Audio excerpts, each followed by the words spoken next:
अस्सलाम वालेकुम।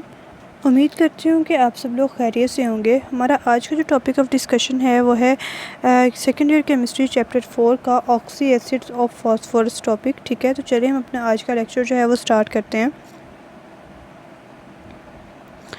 तो सबसे पहले तो हम ये देख लेते हैं कि हमारे पास ऑक्सी एसिड में से फास्फोरस एसिड को देख लेते हैं, H3PO3 को। ठीक है, सबसे पहले हम इसकी प्रिपरेशन के हवाले से बात कर लेते हैं। तो इसको जो है वो हम फास्फोरस ट्राई ऑक्साइड को जब आप वाटर के अंदर डिज़ोल्व करवाते हैं, ठीक है, तो उससे जो है वो आप इसको प्रिपेयर कर सकते हैं। तो P2O3 प्लस वाटर मॉलिक्यूल है, H3PO3 जो है वहाँ से बन जाता है। इसी तरीके से जो है अगर आप फास्फोरिक एसिड जो है फास्फोरस एसिड को बनाने का जो है वो तरीका जो है वो आपके पास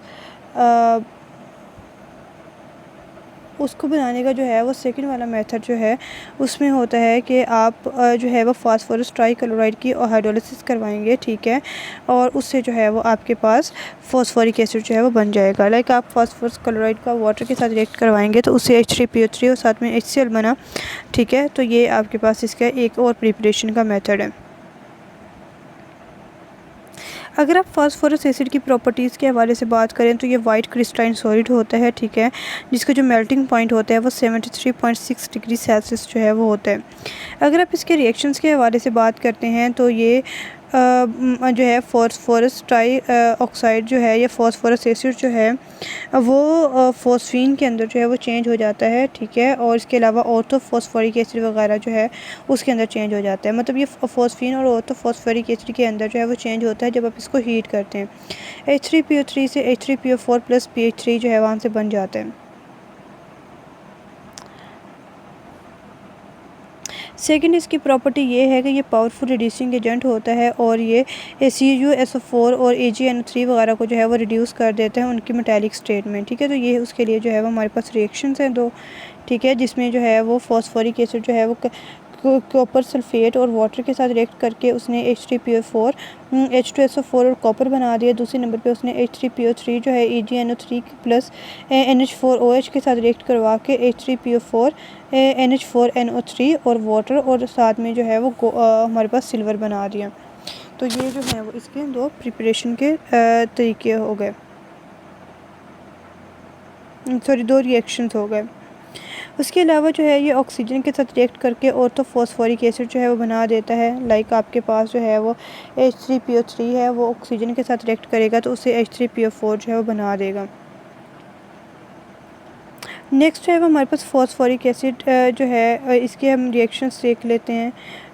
नेक्स्ट रिएक्शन जो है वो है हाइड्रोजन निसेंट हाइड्रोजन जो है वो जो कि Zn और जिंक और हाइड्रोजन क्लोराइड के रिएक्शन के नतीजे में बनती है। ठीक है, वो H3PO4 को जो है वो फॉस्फीन में रिड्यूस कर देती है। लाइक H3PO3 है और साथ में 6 निसेंट हाइड्रोजन्स हैं जो कि जिंक और हाइड्रोजन क्लोराइड के रिएक्शन के नतीजे में बनी है। ठीक है, तो वो दोनों आपस में रिएक्ट करती हैं और इससे फॉस्फीन और साथ में वाटर मॉलिक्यूल जो है वो बनता है।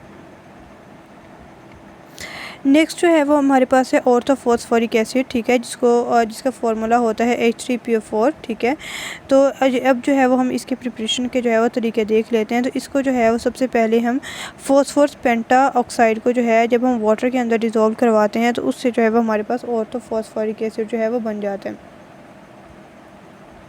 ठीक है, तो इसके लिए जो है वो हमारे पास रिएक्शन क्या होता है P2O5 प्लस 3H2O। ठीक है, और जब ये दोनों रिएक्ट करते हैं तो उससे हमारे पास H3PO4 जो है वो बन जाता है। उससे जो नेक्स्ट वाला हमारे पास रिएक्शन है उसमें क्या होता है कि वो भी इसकी प्रिपरेशन का ही एक मेथड है। उसमें हम क्या करते हैं कि हम रेड फास्फोरस जो है उसको कंसनट्रेटेड HNO3 के साथ हीट करते हैं। ठीक है, तो उससे जो है हमारे पास ऑर्थोफॉस्फोरिक एसिड बन जाता है।